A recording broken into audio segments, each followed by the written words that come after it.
This is Paul Johnson with the Optimistic American. Today we have an interesting guest, Dr. Simi, who is with Chapman University, who's going to be talking about far right-wing extremist organizations and how dangerous they can become. He's written a number of books on this subject, all of which we'll post here online. But we're also going to talk about what's happening with the Trump assassination, how that's connected. One of the connection points is that these right-wing organizations now are spending a tremendous amount of time and effort trying to utilize this not only as a means of recruitment, but in trying to push for additional violence in the United States. I think you'll like this show. Now, I'm Paul Johnson. I'm just kind of a typical American optimist who really believes that the United States is a cause for good. If you're interested in this subject, push that subscribe button. Let's get going.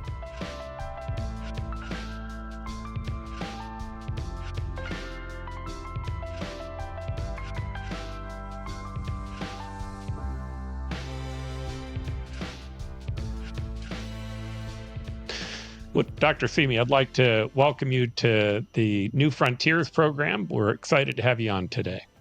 Thanks for having me. All right, so I know that you have spent an awful lot of time thinking about extremists as well as being focused on right-wing organizations, terrorist groups that have been involved with domestic terrorism.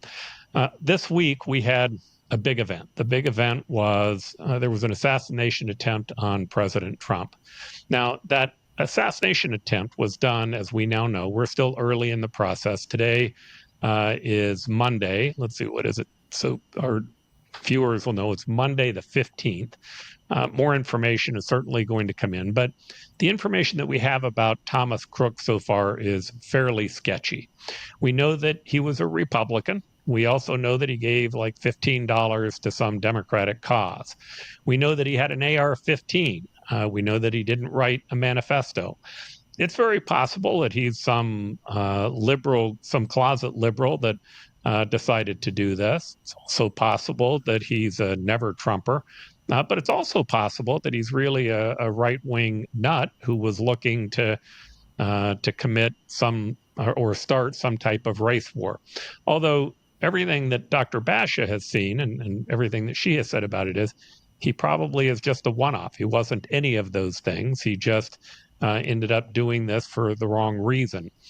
But what's more interesting to me is that there are clearly people who are reacting to it. And there are right-wing organizations all over the country that are calling for this, they're calling for additional violence.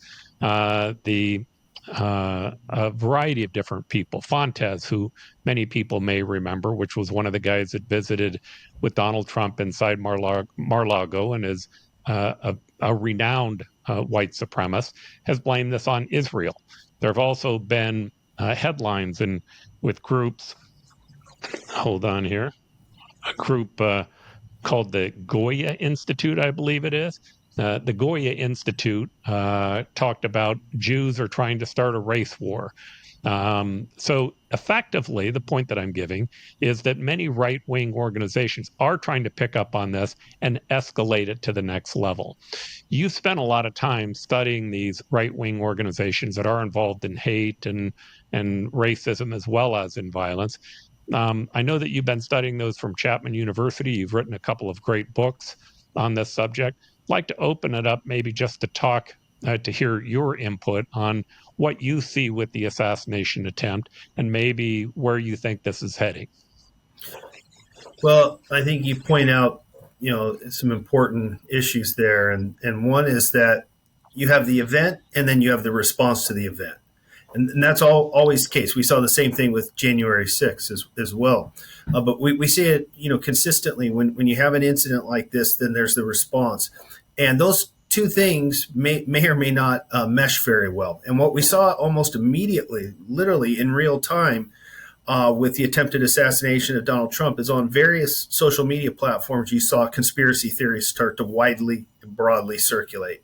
Some of them you mentioned, some of them involving the Secret Service supposedly being an inside job. All sorts of different theories, conspiracy theories of various sorts started to emerge in order to try and promote, in many respects, a oftentimes trying to link Joe Biden to the attempted assassination, trying to defame his candidacy, trying to link it to the deep state and defame the U.S. government as being part of this. And in many respects, trying to further kind of promote Donald Trump's candidacy, viewing him as a martyr, viewing him as a victim, which he was, obviously, or is. Yeah. So, in many respects, many of the conspiracy theories are promoting Donald Trump as a martyr and really turning a tragic incident of violence by no matter what the exact cause of the violence was, it's a tragic incident and certainly something that's unacceptable in any kind of democracy. This kind of political violence is unacceptable. But really, unfortunately, people quickly trying to, in terms of their response, trying to frame this and turn it into a political opportunity, really, and use this moment, a tragic moment where one person has lost their life, several others injured, including former President Trump, and really turn it into a political opportunity, including members of Congress, quite frankly. You saw tweets coming out of various members, Marjorie Taylor Greene, for example, many others, really trying to turn this into a political opportunity. And that's that kind of response, again, is something we see consistently. And it's a way in which really you take a problem and make the problem even more hard to deal with and address, because now all of a sudden you've got an incident of violence, which is bad enough on its own, but now you've got these conspiracy theories floating around that add a whole nother layer to this problem of violence. In terms of the right-wing organizations that you studied, I'm not certain how much time you spent on the Proud Boys or the Oath Keepers. I know you spent time on the Base and a variety of other groups. What do you generally see from them in terms of their turn towards politics? It seems to me like for a long time they were outside the political sphere, but increasingly they seem to be focused more on becoming part of the political sphere. Yeah, I think over the last decade, that's definitely been a trend that we've seen. Certainly, groups like the Proud Boys are a good example of that, starting more outside, although quickly really being supportive of Donald Trump's first campaign for president back in 2016. But also the organization has been certainly more involved in local politics, getting on various involvement in Republican committees at various local levels, school boards, and so forth. So that's definitely been a shift we've seen over the last 10 years. And with these kind of far right extremist groups, the trend over time has always been somewhat of an ebb and flow, and there's always been efforts to mainstream and become more part of conventional politics, while others want to move in a different direction in terms of staying outside of the mainstream and really try and focus on targeted violent attacks, different types of terror attacks, and so forth. And those two kind of tracks have always been kind of key to understanding far-right extremism, both a mainstreaming and then this kind of violent track. And they cross paths as well. So individuals move back and forth between the two. They're not completely separate either. So help us walk through your two books. American Swastika, let's start with that. I thought that was an exceptionally well-written book. Give the viewers an idea of what the theme was and what you were trying to express in that book. Well, thank you. The book is based on long-term ethnographic field work. So that would be one of the, I think, somewhat unique aspects of the book, is that it's based on work I did beginning in graduate school. So, 25 years ago, trying to spend time and immerse myself in different environments where active members of these kind of groups were mobilizing in various ways, but also spending time with them in private settings, their home environments, spending time with their families and being able to observe how they raise their children, how they live their lives on a regular basis, as well as attending the rallies and other events, music concerts, and so forth, to try and get a sense of the kind of collective movement dimension of this type of extremism. And, this is a methodological technique that sociologists and anthropologists and many social scientists utilize to study groups, cultures, communities, looking at them in their natural environments and trying to understand things from their perspective. But as you can imagine with these types of folks, these kind of groups, because violence is so central, an ethnographic fieldwork approach is difficult and raises obviously lots of ethical dilemmas that, issues I had to struggle with. The potential to, in terms of witnessing violence or just, even the culture when people are not engaged in violence per se, but just the culture in terms of the gatherings and, the get-togethers, people would talk about violence and promote violence, and even in terms of using humor in very grotesque ways, frankly, telling jokes about the Holocaust, for example, making light of millions of people being slaughtered. That kind of thing is, it takes an emotional toll on you as someone who doesn't share those beliefs and finds them reprehensible. I still had to find a way to try and, immerse myself and build rapport with these folks, be non-judgmental about things that I didn't agree with and I opposed strongly. But I felt like that was necessary if I really wanted to try and understand their worldview and their perspective. So that's a big part of American Swastika. It was based on that field work and trying to use that methodology to study these kind of groups. What did you find when you spent time with these groups and really began to gain a better understanding? What were your key takeaways? One of the things we talk about in American Swastika is kind of an infrastructure of space, situations, settings that they develop in order to sustain themselves. A big central theme for these folks is the idea that they're outsiders, that basically the American culture has been turned upside down, especially in the post-World War II era. Especially in the post-civil rights era, that basically white people in particular are being phased out, something they refer to as white genocide, or more recently you hear about the Great Replacement. The idea that American culture, white American culture, is being eradicated from their perspective, and that there's a race war that's actually already being instigated against white people, and that white people will cease to have a country, cease to have a government. In fact, they believe that the government's already been taken from them, and they use this term Zionist occupied government based on their belief that there's an international Jewish conspiracy that more or less controls world affairs and essentially controls the U.S. government through this conspiracy. So, these are the kind of beliefs that animate their groups, their culture, their worldview. And they it's critical for them, from their perspective, to find a way to sustain themselves and wait for more opportune times. Now I'm speaking, when I started the field work, we're talking about 1997. So over the course of that field work, really you started to see those opportunities emerge, and that's what we've seen more recently. But at the time that I was doing the work on American Swastika, I would say the focus was much more focused on, kind of developing private settings, really empowering the family structure and trying to use the family as a way to transmit beliefs and keep these groups going, having small get-togethers, barbecues, house parties, music shows, things of that nature, to really come together and say, look, we all share in this struggle together. We have similar beliefs. We're part of the same racial family. They talk about kinship, racial kinship. So these are kind of the themes that they would use in these more private settings to really try and keep themselves going. And that's a big focus for the book American Swastika, with kind of the last setting that we discuss, which is cyberspace.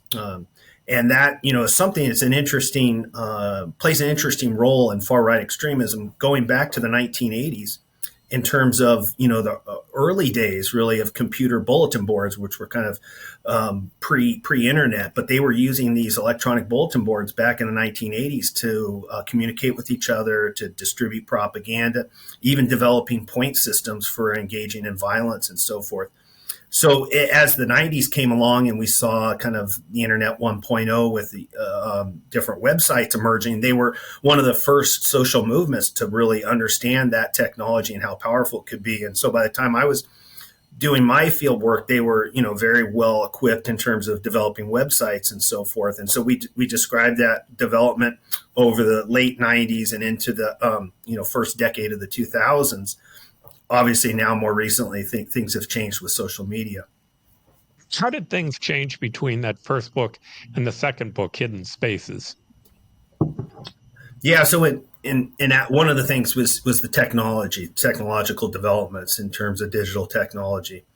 And we see, from websites to social media platforms, a lot of the same types of propaganda are circulating, similar messages, but it's kind of old wine in new bottles. And that new bottle, in terms of the technology, the ability to circulate messages that would have been much more confined to the fringes, now all of a sudden have much broader circulation potential. And you can get out similar messages on platforms like Twitter, or what was formerly Twitter, now X, and mainstream social media platforms, Facebook, Instagram, all of them, and also more kind of fringe type platforms like Telegram, which is semi-encrypted and allows for the more kind of private communication, secretive communication that involves the distribution of bomb-making manuals and the plotting of violent attacks and so forth. So social media platforms are utilized across a broad range of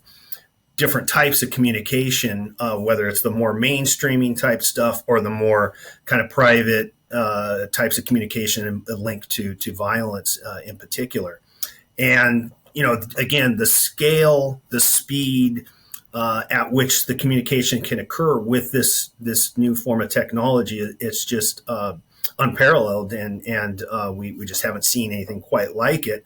And so this is where we're at today in terms of how things have become so much more prevalent in terms of some of this type of extremism, and how it much more widely circulating is the technology is a big part of how that happened. Yes. Hello, Professor Simi. Nice to meet you. I'm very fond of all of your work. Thank you for your contributions. Thank you so much. I'm a psychologist. I do work in the forensic field, also in the criminal courts, doing forensic evaluations, people facing capital sentences, evaluated numerous people facing terrorism charges on a federal scale, domestic terrorism. Also incel ideology and various forms of ideologies that would classify as extremists. And I'm just curious, from the psychological perspective, I've heard you talk about white supremacy as being very well organized. And I'm just curious, like, how exactly does that play out? Do you have people who are distinctly the political agitators and the accelerationists versus the recruiters versus these heads of organizations? And I've got a lot more questions that follow, but maybe I'll start there. Yeah, thank you. It's a great question.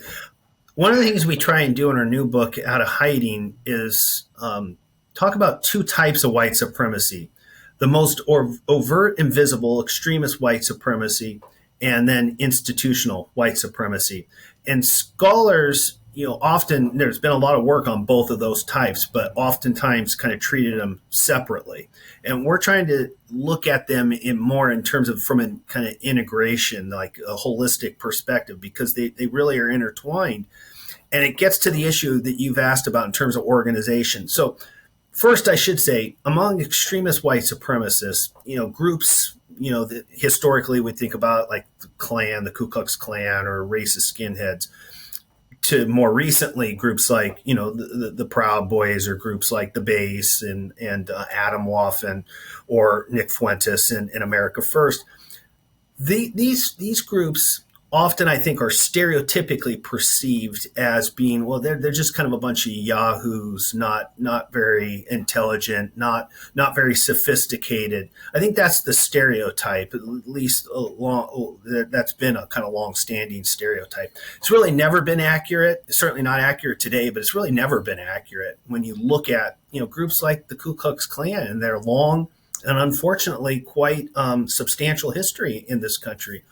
going back to the 1920s, for example, when they had 5 million, nearly 5 million members nationwide. They would elect people to state legislatures, governors, reportedly members of the Supreme Court. At all levels, you had Klan membership seeping into U.S. society, and that idea of them being kind of the poorly educated and unsophisticated, I think makes us feel good. Like we can kind of say, oh, well, the only people attracted to these kind of groups are these kinds of folks who just lack education and so forth. To deal with the reality, which is, no, these groups actually represent a cross-section of white Americans. They appeal to a cross-section of white Americans, including the most educated, doctors, lawyers, scientists, and so forth.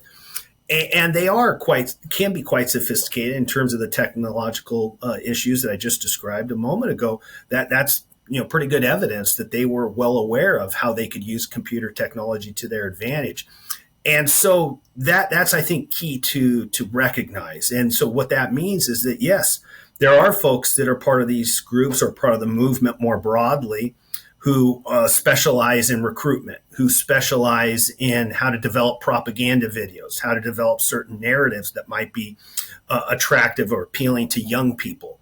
What kind of spaces are going to be effective for recruitment? So, for instance, going to depression forums online, understanding that people accessing depression forums are more likely to be vulnerable. They're more likely to be in an emotional state where they might be able to get some traction with those individuals who are maybe lonely, looking for some social support, looking for camaraderie. So, they are thinking in those kinds of, very kind of strategic ways. And you see that there's lots of different kinds of groups that are meant to appeal to different segments of the population. Some are designed to be much more appealing to young people and focus on things like gaming, video gaming, focus on things like physical fitness. There's a whole active club movement that's a specific segment of the far right that is very much into the MMA fighting and training and CrossFit training and so forth. Other groups are much more focused on music. Other groups are much more focused on conventional politics. Other groups are much more focused, frankly, on terrorism. So you get all of these different niche kind of pockets of the movement that these groups are focused on in order to try and broaden their appeal to as large a segment as possible, but also effectively achieve, some of the goals that they have. And so, the organization, I think, it's very important. And then I think you have to put that into context of the institutional situation in terms of U.S. history and the way in which far-right extremism and white supremacy has played a central role in the historical development of our institutions, such that, really, if you think about it, far-right extremism, it's the only type of extremism that has been able to immerse itself, entrench itself in such a way that some acts of terroristic violence have actually been perpetrated by the state. And what do I mean by that? Well, let's look, for instance, the problem of crossover or integration between far-right extremism and law enforcement. If you look, for instance, at the murder of Cheney, Goodman, and Schwerner in Mississippi in the early 60s as they were trying to register blacks to vote. They were murdered by the Ku Klux Klan. They were assassinated by the Ku Klux Klan. Who was the Ku Klux Klan in Neshoba County, Mississippi? A lot of them were deputy sheriffs. And that's actually the Ku Klux Klan and the sheriff's department worked hand in hand to commit those 3 assassinations. At that time in Mississippi, you had anywhere between a third and a half of deputy sheriffs across the entire state were Klan affiliated. So that's a history that is very unique to far-right extremism. That's never been the case for Islamic extremism. It's never been the case for left-wing extremism. It's really never been the case for any other type of extremism. And what that means is that this type of extremism, far-right extremism, is deeply embedded in our social system in a way that's just fundamentally different than other types of extremism, in my view. And so that obviously makes it harder to deal with in many respects. So just to differentiate what you were just describing there, sounds like you're comparing it to homegrown terrorism versus state-sponsored jihadism. So if we were to look at, for instance, to see what was happening in Gaza with the control of Hamas, out of curiosity, how would you compare what you're describing with this white supremacist extremist violent group with state-sponsored jihadism such as Hamas? Well, it's a really interesting point. I think there's some interesting parallels there. Yes.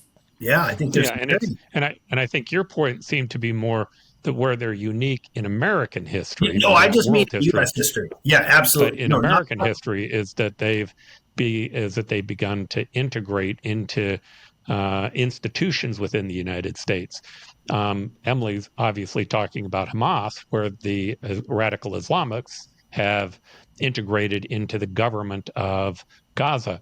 What is fascinating to me is, we're watching with this Project 2025, they've begun a recruitment process. And in that recruitment process, they say that they're going to try to get rid of 300,000 bureaucrats and groups like the FBI and intelligence agencies and others. And they've begun a recruiting process to try to recruit in people who would replace them, 30,000 people who might replace them. Well, it's not lost on me when Trump started to back away a little bit from Project 2025, it was the right-wing racists who immediately began to criticize him. My read of that is it's because they were utilizing this as a means to try to integrate into the state. Regardless of whether that's true or not, it's not unprecedented in American history. No, for far right extremism.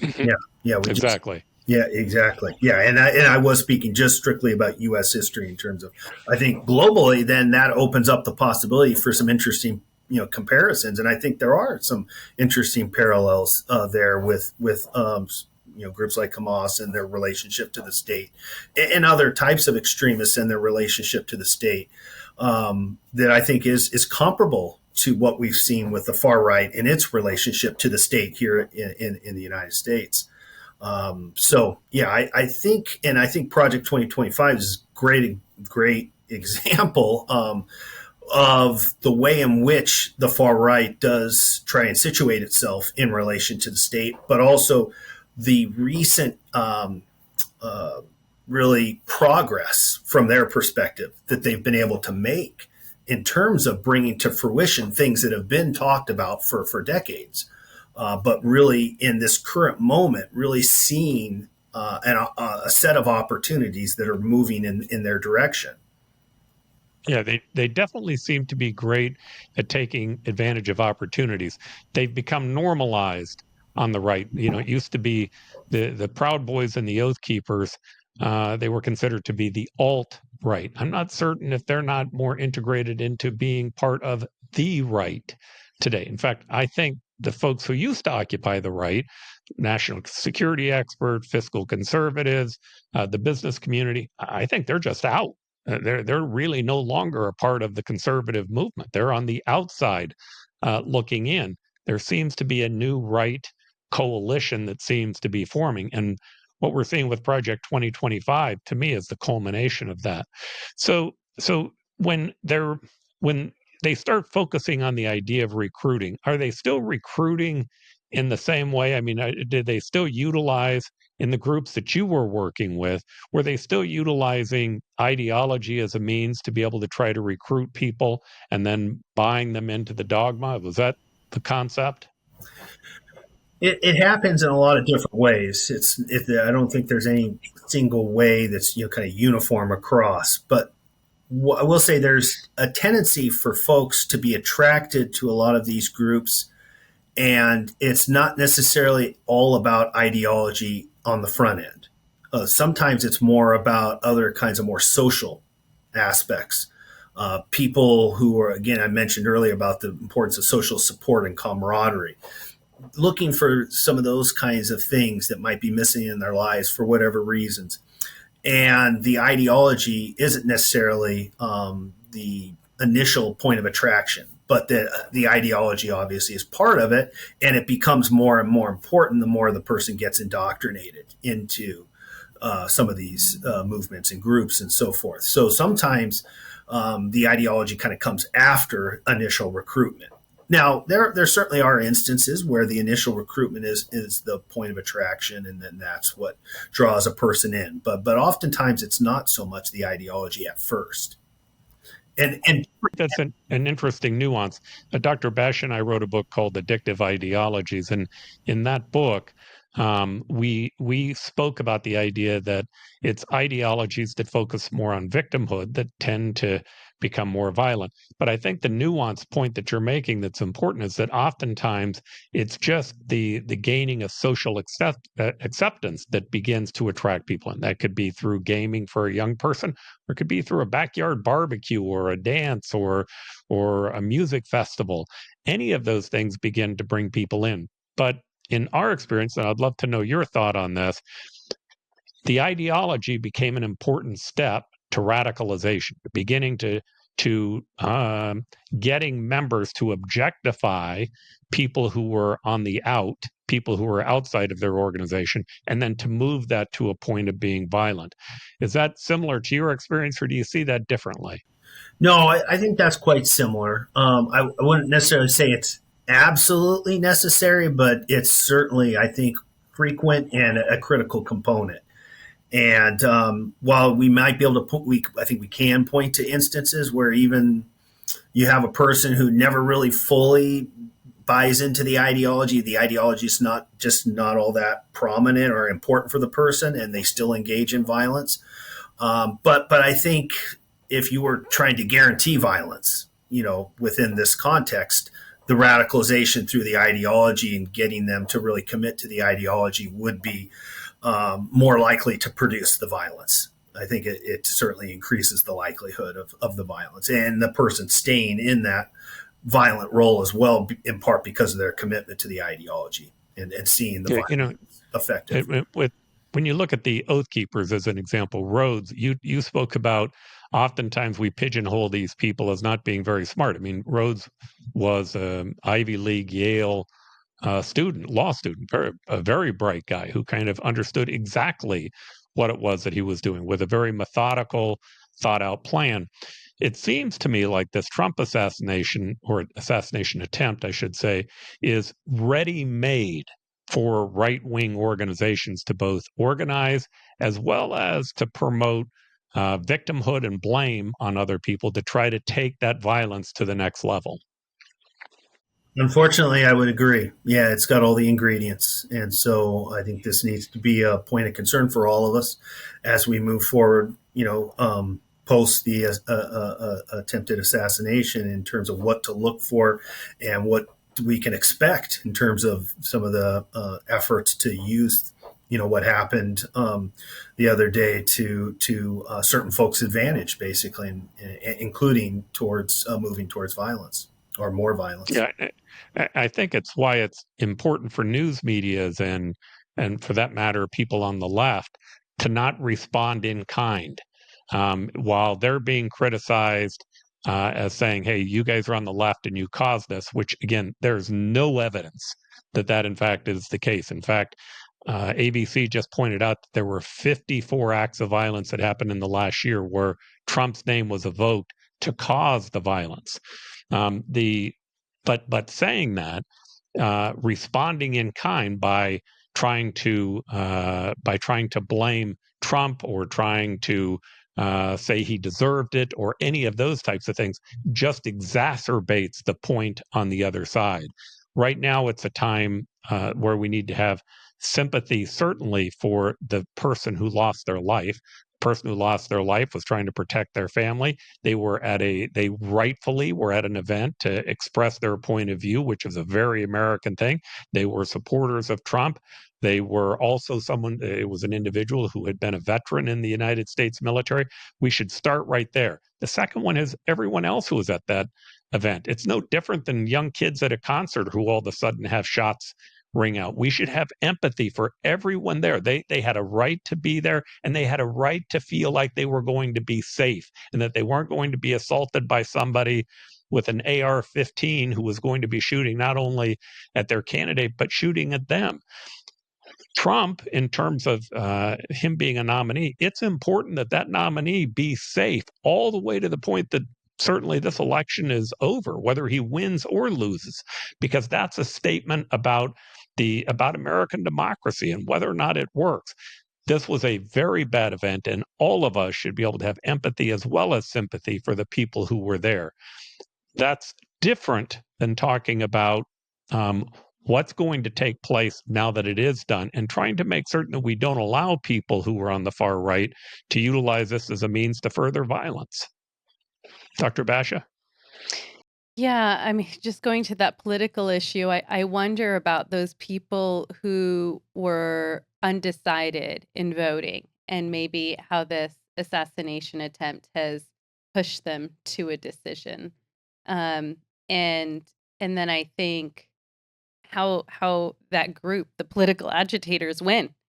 That whatever it was that this person who had gone to attempt to do was trying to achieve, if you're thinking about it from that perspective, it's everything is just hanging by a thin thread or a needle, but the momentum is so forceful. And I think that this is one of those instances. I don't know if it was exactly planned out in this way, that it was a failed assassination attempt. It sounds like it was a legitimate attempt, but either way, I think that it's working politically. Does that make sense? But to me, there are two issues. Here's issue one. What effect does it have on the election? It probably helps Trump at the end of the day. It probably does. To me, that's inconsequential. I don't care if it helps Trump or if it hurts Trump. That doesn't matter to me. What does matter to me is that we not allow this to become a device that further divides America. And there are groups right now who had probably nothing to do with the assassination attempt, but they're going to try to capitalize on it to further divide us, to cause more violence. Now, that probably isn't the left. That's probably not what we're going to see. It is probably going to be the groups that these books were written about. The right-wing groups who see there as being an advantage to talk about this whole idea of white genocide, the whole idea of we're being erased, the concept that they're under attack by Western liberals and the liberal media and other groups. This is an important time for people who are on both sides, who don't see themselves as being part of the far right, or for that matter, part of the far left, to come together and say, no, what happened here was wrong, and this should not happen in America. And unfortunately, I think that the short-term consequence of the violence is that it was provocative, that it worked. If we're not careful, it will be very helpful to these right-wing groups who are trying to promote violence throughout the country, people who are trying to further divide us based upon race and based upon anti-Semitism. Well, so I wouldn't necessarily disagree with anything you're saying, but I might just qualify a couple things. One, first, absolutely agree that Donald Trump doesn't deserve this violence. No one deserves to be the victim of violence. Violence is unacceptable within society. Political violence, absolutely unacceptable within a democracy.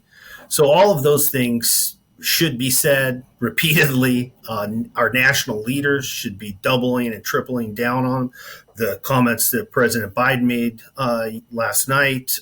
Absolutely on track there. All of that, absolutely. Unfortunately, our national leaders are not uniformly doing that already. We saw it literally minutes after the attempted assassination, many of our national leaders taking advantage of it. So that unfortunately, that ship sailed already. That we're not going to have a uniform response from our national leaders that's consistent with what you just mentioned, Paul. The other thing, though, I do think, and I certainly would not blame the victim, but and in this case, one of the victims was Donald Trump. But as someone trying to understand political violence, and that's what we're all trying to do here, it would be odd to me, in my view, to ignore the fact that Donald Trump incited an insurrection. Two courts in the United States have agreed with the evidence that he incited an insurrection. This U.S. Supreme Court, by the way, in the Colorado case, never did overturn that. We've got a state Supreme Court in Colorado and a district court in Colorado. Both have said in their rulings that Donald Trump incited the insurrection on January 6th. U.S. Supreme Court, when they overruled the Supreme Court in Colorado, did not overrule that part of their finding. That they had some other technical grounds that allowed him to be included on the ballot, but not the part about him inciting a riot on January 6th or an insurrection. So, his relationship to violence is substantial. His rallies have been a place where violence has occurred on multiple occasions. Assaults have occurred at his rallies that he not only encouraged, but he then endorsed after the fact. So this is a national leader who has a very clear and consistent and strong relationship with violence. And I just think, we can't sidestep that. We can't ignore that, because that's important understanding how we got to where we're at and what happened, frankly, the other day. That's part of the story. That's part of understanding that this problem of political violence and where we're at as we speak. Let me tell you my challenge with that, and I'm definitely open to criticism on this. So I'm going to start with January 6th. On January 6th, people who did what they did immediately began to use as excuses for their breaking into the Capitol, utilizing a bench to rampart through the window, one guy defecating on the Senate floor, people breaking into Nancy Pelosi's office and putting their feet up on the desk, our congressional delegations around the country having to be held in lockdown. They began to justify that based upon, well, look at what happened in Portland. All right, that's what they did. So my challenge with that is it's a moral equivalence argument. Certainly, they're utilizing relativism, but more importantly, they're utilizing it as a means to not be responsible and accountable for what they did. What they did was wrong. There is no excuse that came before that makes it right. My challenge with utilizing January 6th to talk about what happened in the shooting is, even if it's not intentional, it begins to sound like a justification for what happened. And my answer to that is, there is no justification. This is wrong. Now, if we had a candidate on the other side who had the cognitive ability to hold him accountable, here's what he'd say. Hey, you've got these right-wingers right now who are utilizing the attempted assassination on your life to call for more violence. They're putting out headlines talking about how Jews caused this, how this was the Mossad that made this take place, how blacks in the country have been organizing to do this. Distance yourself from them, President Trump. Tell us they're wrong. You say you're going to talk about unity, so talk about unity. And here's how you start by talking about unity. Hold those people accountable for what they're doing now, not what they did in the past, for what they're doing right now. That, to me, is the way in which you make certain that maybe you bend this corner, because instead of blaming him for something that he can no longer fix, you start holding him accountable for something that he can change. He can change whether or not he's going to distance himself from those groups, or whether he's going to continue to say, stand by and stand ready for what's going to happen next. Those groups are going to utilize this to take it to the next level. We need leaders right now that can stand up to them and force them to stop. Again, I'm open to criticism on that, but that's how I see it.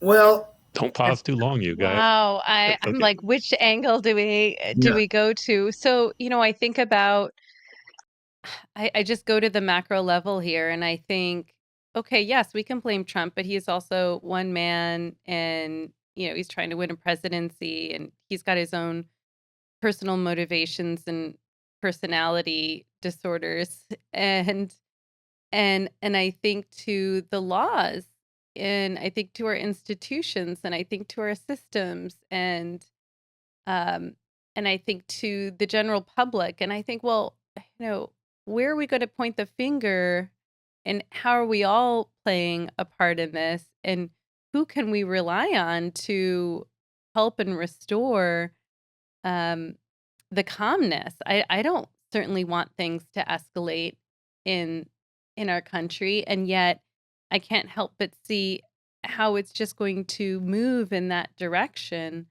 And I don't know when that calming point is going to be. I just see it accelerating leading up to the election. And it is frightening just to hear Professor Simi say, white supremacy extremist groups are infiltrating our legal system, in all kinds of our systems. And I think, well, can I rely on them to protect us? That's also terrifying. So what Dr. Simi said that I agree with is this. You can't stop talking about it. The idea that we are at a national level and within our national media going to now pretend as if we can't talk about this because Donald Trump was a victim. I disagree with that. Mm-hmm. I also disagree with blaming what happened here on Donald Trump's past actions. There's no excuse for what happened here. Mm-hmm. There's also no excuse for utilizing this as a means to propagate more violence. Yes. Now, if we want to be accountable individually, here's the way to be accountable individually. Really think through this question. Is Donald Trump an existential threat? Or if you're on the right wing, is Joe Biden really an existential threat? Now, this is my own personal opinion. The American institutions have been incredibly strong. When Donald Trump tried this thing in January 6th, 60 judges told him no. Mm-hmm. Half of them were appointed by him. Mm-hmm. Every governor in the country, including Republican governors and Republican secretaries of state, when he called them, they told him no. They didn't do it.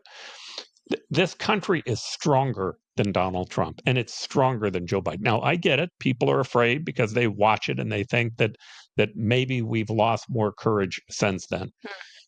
I'm not sure that the American electorate or our American leaders are going to walk away from what has become one of the greatest superpowers in the history of the planet. We've done more to improve human progress than anyone. Now, maybe they're going to walk away from it.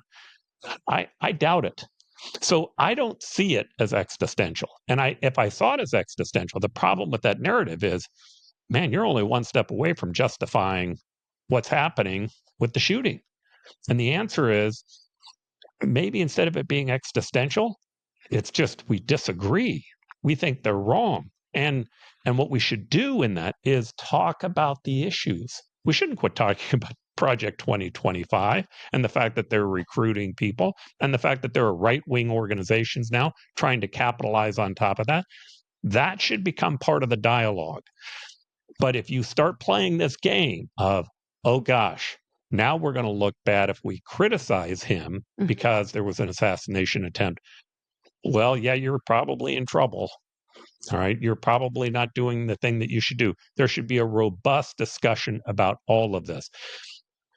I told you a moment ago, I'm open to criticism on my point of view. Why? Because that's the only way we get to the truth. Is that I say something and then Dr. Simi says, Paul, you are washed up on that concept. You're wrong. But if we get enough conversation going on these topics, it's that free marketplace of ideas. It works. It really does work, but only if people feel free to be able to communicate and to talk about their ideas, even though we should all recognize all of us are wrong every now and then. Dr. Simi, I'd love to have your input on that. I would just want to just underscore, when I talk about understanding, I'm not talking about blaming Donald Trump for the violence that happened the other day. So I think there's a major difference between blame and assigning blame versus understanding. And understanding, the kind of understanding that I'm suggesting, does involve looking at his past behavior, his past statements, things he's said and done, and how that has contributed to where we're at today in terms of this increased level of political violence. to me, not doing that is just kind of denying basic facts, quite frankly. But it's not blame. I'm not, I certainly would not blame him or anyone else who's a victim of violence. I just want to be real clear on that. I do think, though, that it's important to remember that democracy is fragile. We do have a system that has endured a lot throughout our history. This isn't the first time we've had major stressors on our system of governance where there's been major episodes of political violence. We can go back to the late 1960s, for example, and look at the level of violence there into the 70s where, you had left-wing extremists, for example, like the Weather Underground, where, groups like that were, executing bombings on a regular basis. There was a period of time in the early 70s where it was like every 3 days there was some type of bomb attack. So, this isn't the first time we've had periods of major kind of unrest, and political violence has been a serious concern and problem. So true. But I do think that something like Project 2025 does represent, whether it's existential or not, I leave the semantics, put that aside. But it does represent certainly a threat to democracy in the sense of, if it were implemented, it would fundamentally alter the face of our system. And I don't think you could call it a democracy any longer. So I don't. You have to call it something else. They essentially want a Christian nationalist regime, that's the goal. And hey, kudos to them for being at least honest enough to put it on the World Wide Web and making it accessible to people. And kudos to people like Steve Bannon, who tell us that that's the goal. He's got his own podcast. It's got a few viewers, I think, although maybe not right now because I think he's busy elsewhere. But Bannon, has been honest about where he wants to take this, and his goals. And it's not more democracy, that's for sure. No, and Project 2025, there are 900 pages of it. I'm not sure. I read all 900 pages, but I bet if I worked at it, I could find 400 or 500 pages that I went, oh, that seems okay. If I worked at it, right? And I would bet that I would find 5 pages that I'm shocked by and appalled by. And then I'd probably find the overall theme to be not the direction that I want to be headed in as a country. The reason that I don't like using existential is it avoids talking about the details. Where the public has moved today is they want the facts themselves. This whole Hunter Biden laptop controversy, when you get through with it, what was it really about? They didn't like the idea that the elites in the New York Times were making the decision as to whether or not that information was valid or not. By the way, for a long period of time, that is how the news media worked. They said, hey, we have a blackout time frame. We're not going to let somebody just drop something on us in the last 10 or 15 days and then utilize that to skew the debate, which made sense. But there's an evolution of the public where they no longer are trusting elites and they want to have information. So my answer is, let's give it to them. Let's talk about Project 2025. In fact, I'm going to commit right now. I'll do a show on Project 2025. The Wonderful. answer to that is there are, if you think about it, there are 3 different types of freedoms. There's the personal freedoms that we have. There are economic freedoms that we have, and there are political freedoms that we have. Now, not every single group that is focused on freedom had all 3. If you go to Singapore today, they have political freedoms and they have economic freedoms, but they don't have personal freedoms. But their view is that's because safety is more important. And by the way, they've done a pretty good job on safety. I wouldn't trade it with them because my own personal opinion is I love the innovation and the creativity that's come out of the personal freedoms. But we shouldn't be afraid to discuss that. We shouldn't be afraid to go all the way back to the founders and talk about those ideals and say, which of these ideas are important to save? When we say it's existential, then the other side says it's existential. And we end up with this debate where the public has no idea what we're really talking about. What really is going on? It is incumbent upon us to realize that the people in Project 2025, they're actually driving all the way back to the founding principles of this country, and they're questioning them. They're trying to figure out whether or not those values are values that they care about. And in fact, many of them, the good constitutionalists, which is actually a term that they utilize, have come to the thought or the belief, no, these things are in the way. All right. The whole idea of originalism is a bad idea. We ought to be focused on how can we create the good constitutional government that we want. Now, my answer to liberals would be, hey, you better pay attention to this. And by the way, you might start finding more agreement with those originalists than you actually had in the beginning, because maybe they kind of want to save the same thing that you want to save. Point is, let's discuss it. Let's put those ideas out there. That's what a campaign is supposed to be about. Donald Trump can run from it if he wants. My answer is good. Let's make him run from it. Let's make him run as far and as fast away from it as he possibly can. Because if he wins the election and he's distanced himself from it, it's a lot better than if he had embraced it. Yeah. Well, strategically, maybe that is right. Donald Trump has a pretty clear history of communication where the distancing he's doing from Project 2025 is completely disingenuous, and it's frankly, clearly a bald-faced, and I'll just say it, just in plain language, a bald-faced lie, which is what he did in that debate. We have too many times to count, right? People said 39. I don't know where they came up with 39. Almost everything that he said was a lie from beginning to end. So how you get to 39, I don't know. But anyways, it was a lot of lying during the debate. And what he's saying about Project 2025 is completely unbelievable, given how closely he knows many of the key authors of 2025. And he's done this time and time again. He did it with Charlottesville in terms of fine people on both sides and then claimed that, blah, blah, blah. He's got a clear pattern of communicating in a highly deceptive way. You say, well, he's a politician, but I don't know. I want to hold politicians to more account than just letting them off the hook that easy. So the problem is, if we're going to have the open discussion, which I completely agree with, that's what democracy is all about, is open dialogue. But there's also got to be transparency, and there's got to be good faith, and there's got to be some honesty. And certainly with his candidacy, that's not present. And when you have him simultaneously saying things that are quite literally out of, again, I know some people say hyperbole, but facts are facts. Hitler's playbook in terms of the language that he's used just recently in terms of what he's had to say about the blood of the people, blood of the country being contaminated and so forth. These are real. Again, I'm happy to put existential off the table. We don't need that word. It's a threat to use that kind of language given that history that it's associated with.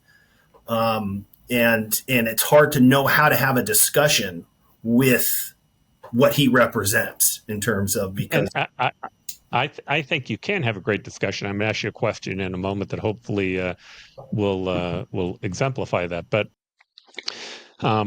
I'm very careful about utilizing terms that I think cause people to believe that it is okay to turn to violence. As an example, if I could go back in history and I were here in 1936, I would feel completely justified to getting a high-powered rifle with a scope and knocking out Adolf Hitler.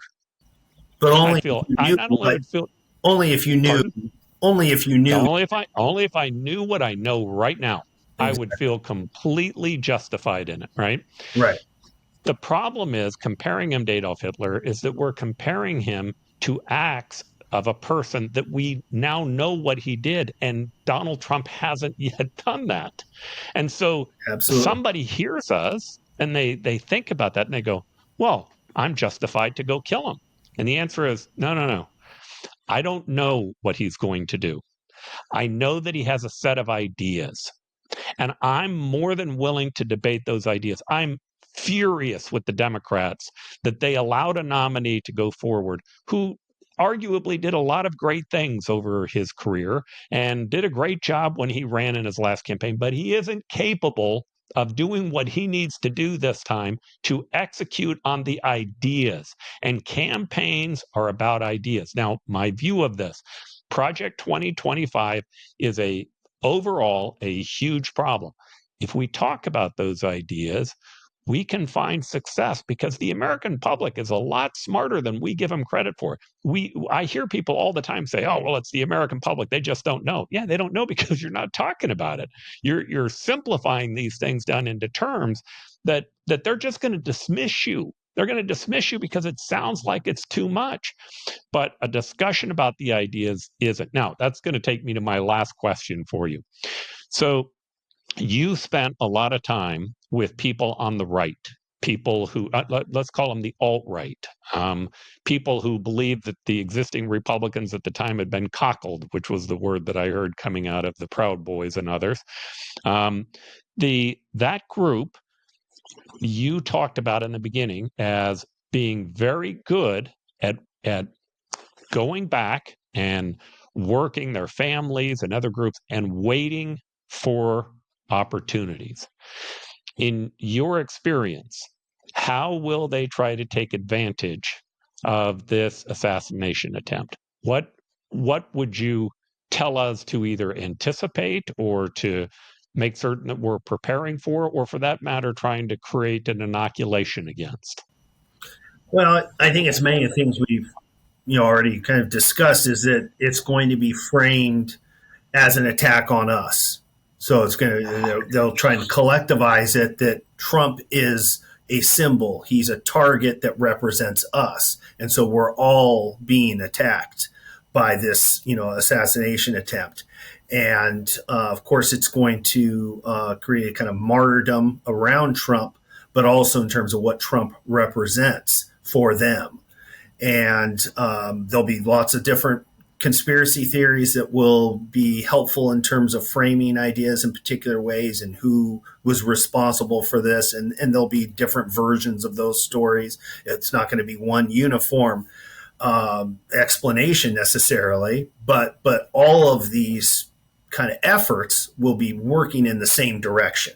It's not going to be uniform because you've got disparate folks that are kind of moving in the same direction. And that's the key point, is that you have these disparate folks that are moving in the same direction, even if they're not always necessarily working in concert and coordinated action in terms of, communicating on a regular basis with each other, in some smoke-filled room, we're going to do X, Y, and Z. But they have shared interests, and they're going to use this tragic incident of violence and try and seize on it as a political opportunity to their advantage. And so people have to be aware, I think, of that, be thinking through how information is circulating on social media platforms and how people really can, in general, be susceptible to disinformation and misinformation. And that's something we all have to, I think, be, kind of vigilant about looking for and thinking about how to have the kind of dialogue and discussion that we were just talking about, that's open and transparent and really tries to combat and push back against these kind of disinformation campaigns that we're already seeing in the aftermath of the assassination attempt. With right-wing organizations and groups speaking directly about their members, what have you seen that has been the most successful way to help pull people out of those organizations? And again, when I'm using right-wing, I want to make certain I'm clear. I'm talking about right-wing extremist organizations. It's a great question, and it's a tough one. We certainly know that people move in and out of these types of movements and groups. Turnover is actually not uncommon. As far as, though, developing a strategy that promotes that's more difficult because you can't get someone to leave unless they want to leave. There has to be a voluntary, it has to be on their volition. It has to be, something they recognize that they don't want to be part of anymore. Now, they may need a lot of help to do that, but still there has to be they have to acknowledge and want to do it on some level. It's not something you can force a person to do or compel a person to do. So I think that's, just understanding that's important. Now, once you have somebody though that has begun to, and how a person gets to that point of seeing that this isn't for me anymore, that varies widely. For some people, they've been involved in so much violence that they become fatigued. In other cases, they've been around violence that they find morally reprehensible, and it's more than they bargained for, basically, and they don't want to be part of it. A lot of times, though, quite frankly, it's people, they got involved thinking that they were going to have certain needs met, and those needs aren't being met, and so they're kind of dissatisfied personally with their involvement, and they're like, well, this isn't giving me what I want, and so therefore, my needs aren't being met. I'm not as interested in spending my time and committing, myself to this. So, I'm going to look elsewhere. And so once a person gets to that point, though, oftentimes they're going to need a lot of different social supports. And that's where I think we can come in and play a, much more effective role in terms of society being able to provide resources to help people. For those that get a lot of tattoos, for example, those may need to be covered. For those that maybe have cut ties, with previous family and friends and so forth, they may need social supports. Some folks, have developed, serious drug problems and drinking problems and so forth. So they may need that. Other folks have mental health issues that need to be addressed. So they may need mental health support. So it's a wide kind of gambit of things that individuals may need to help them successfully navigate disengagement and reintegration back into so-called mainstream society. But it's complicated, and it does require some resources that we have to be willing to devote. And unfortunately, we really haven't been very willing to do that up to this point. Yeah. So, I'm just curious about the social identity component to this. And I know you were speaking about it more as an interventionist at an maybe individual level, and how it's unique to each person depending on their process and the role that they play, and I think how embedded it is into their lives. But when you see the culture of hate being the glue with these like violent extremists, which we're talking about, can you talk about how that is interlinked with the social identity and what your research would say to that? And then, like, what do we do with that information? How do we restore humanity and society, and uh, and help to intervene at that point, maybe at that identity level? Yeah, that's a great question too.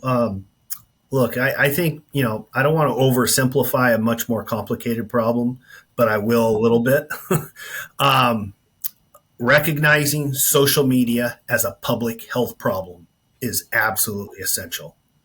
We have to start looking at social media. The evidence at this point now, I don't want to say overwhelming because maybe that's an exaggeration, but there is a lot of evidence about the negative consequences from using social media, especially excessively using it. We see it with young people, but also adults as well. And we're talking about heightened levels of anxiety, depression, affecting sociability. There's just a lot of, wealth of documented evidence about this issue now that I think gives us plenty to say, look, we need to start regulating this in a much more substantial way. I think we're actually in the midst of the greatest experiment in human history, and there's very little transparency. We do understand some of the negative consequences, but not really fully. And we're just not, it is something we're not even regulating. It's Wild West in many respects. And I believe one of the prongs needs to be, if we look back on smoking and how much progress we made in terms of treating that as a public health problem and raising people's awareness about the dangers and risks and so forth. And that's a real public health success story that I think we could learn from as we think about how to navigate this social media world that we've entered. Now, I'm not suggesting it's a one-to-one. They're different, but there's still things to be learned. But one of the key components of the story of kind of reining in and better regulating cigarettes, smoking and dealing with that, problem was, civil lawsuits. And so I think until social media platforms are subject to being treated as publishers, which means changing, the Section 230 and allowing for them to be held civilly liable for the things that they quite frankly are publishing quite clearly. Until that happens, I don't see social media companies on their own doing more in terms of cleaning up their sites and better, being more aggressive in addressing some of these issues. So I think that's going to be a kind of a component that needs to be changed. Congressional action would be required to do that, but that could be a key aspect in a broader public health approach to really identifying the dangers and risks with social media and how toxic, not all of it, but some segment of social media use is. And that would have that collective, kind of component to it that I think you're asking about. That's one. It's certainly not the only, but it's certainly one kind of major collective intervention that's needed, I think, beyond the kind of individual stuff that I was talking about earlier. That's terrific. Dr. Simi, we'll give you the last comment. We very much appreciate you being on our program. And certainly your books, we'll make certain that we put up a listing for all of your books on our site. They're all terrific books to take a look at and understand this subject better. Much appreciated. Thanks for having me. Thank you so much for your work and your contributions. We appreciate you. All right. Thank you. Take care.